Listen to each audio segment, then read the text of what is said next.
Arthas is literally the most iconic character of the Warcraft series, a tragic, passionate prince that did everything to defend his kingdom, yet ultimately was the one that led it to complete ruin. After his fall in Wrath of the Lich King, we know that he was forcibly taken to the Maw, and now with the Shadowlands being released, could Arthas ever be redeemed? Or, yet a better question, should he even? I'd like to thank Ridgewater for sponsoring this video. They've sent it to me about a month ago. I've used it. It is great. You can fit 12 cards on the side. You can fit cash here as well. And it is so much better in terms of space when compared to this old wallet that I've had. There are over 30 colors and styles including carbon fiber and burnt titanium. There is a lifetime warranty and a test drive for 45 days, meaning if you don't love it, you can send it back. If you go to ridge.com/Doron, you can get 10% off as well as free worldwide shipping. Check out the link in the description below.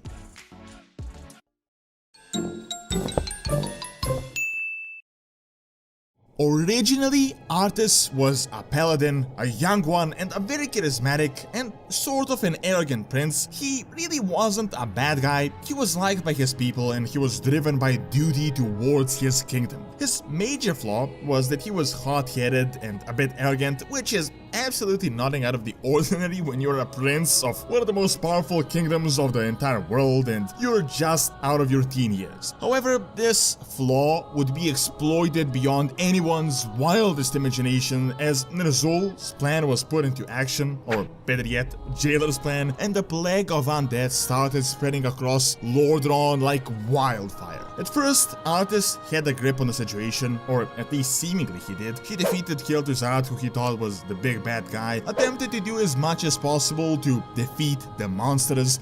Then he saw people turn into the undead after a grain shipment. Then he reached Stratholme and realized that the burden of purging his own city and killing his own citizens was on him, and from there it was just a downward spiral. He took Frostmourne, became a Death Knight, killed his father, took over the Frozen Throne, and ultimately became the Lich King. From that point forward, he would be 10 times worse as he committed heinous crimes that I don't even want to get into, and ultimately nearly raised us all. Then Arthas was defeated with the help of Tyrion, was forcibly taken by Uther and the Kyrians, bypassing the Arbiter, and was thrown directly into the Maw without his soul being judged as it should be. Now, we still don't know what role Arthas will play in the Shadowlands, but could he actually be redeemed, and should the redemption storyline even happen? Let's examine some of the key events. So, most agree that the downward trend began with the purge of Stratholme around that time. I already made a video on this event that you can check out, but my thoughts were that it was essentially a situation where you're damned either way, so it was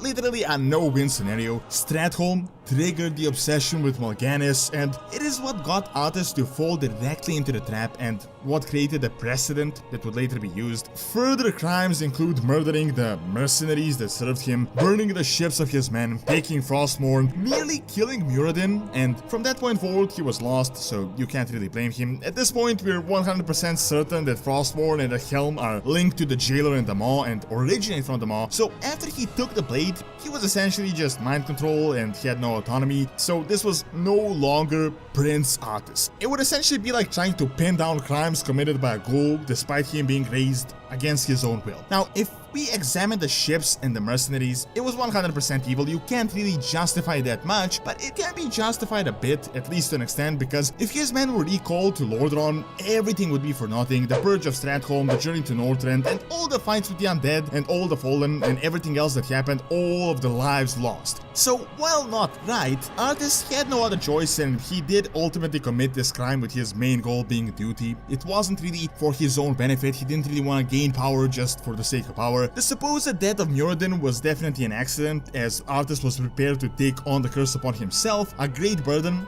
but the fact that he didn't even care about Muradin dying, or at least supposedly dying, is, in my opinion, when he really started becoming evil. Now, everything from that point forward is just him being a pawn, the death of Terenas, the fall of Quel'Thalas, and essentially everything he did as a Lich King. Now, did Arthas deserve them all for these acts? I don't really think so. Revendred definitely, as he was arrogant, thought he knew best, didn't listen to reason or advice from wiser people, but even then, as opposed to characters like Garrosh, he wasn't driven by power so that he could rule the world, so that he could conquer other people. All he really wanted was just enough strength to defeat Mal'Ganis, whom he saw as the sole threat to his kingdom. He knew that without Frostmourne, his army would just lay dead in the icy lands of Northrend. So technically, if we discount post-Frostmourne Arthas, I do think he could definitely be redeemed, at least within Revendred. However, a big, or I guess even a more important question is, should Arthas even be redeemed? And my thoughts are kinda mixed. I think this is a really delicate matter, and Blizzard knows that they're kinda playing with fire here, which is why they said they're careful with Arthas' character. First off, Arthas is, in my opinion, the most iconic character of the entire Warcraft series. Since Warcraft 3, he was a key character and he was the most important villain in Wrath of the Lich King, which is essentially when WoW was at the peak of its popularity. If they botched his storyline in Shadowlands, I think it would have very serious consequences on the lore and they could really just ruin what shouldn't really be touched. Now, can he be redeemed? My opinion is yes, but not in the conventional sense. I think Arthas ultimately did so many bad things that he definitely deserves some form of punishment, so I don't think he should just be sent to Bastion as if he was a saint all along. He did do bad things. However, I can see us defeating the jailer and in some sense breaking them all apart and then freeing him from this prison along with all the other souls, hopefully not the really bad irredeemable ones. While I do think he deserves punishment and we can kinda send him towards that punishment, I don't really think he deserves eternal torture within the Maw, and that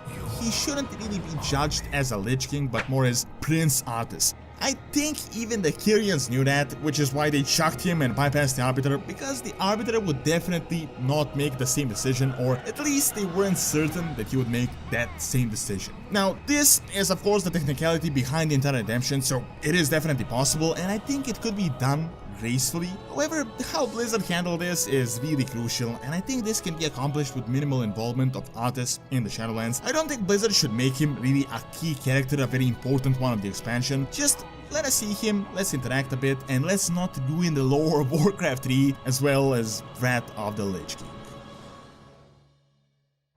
Thank you for watching. Check out why Bolora was a hero by clicking on the screen, and also check out Doronsmovies Academy for videos on real world history and science. See you next time.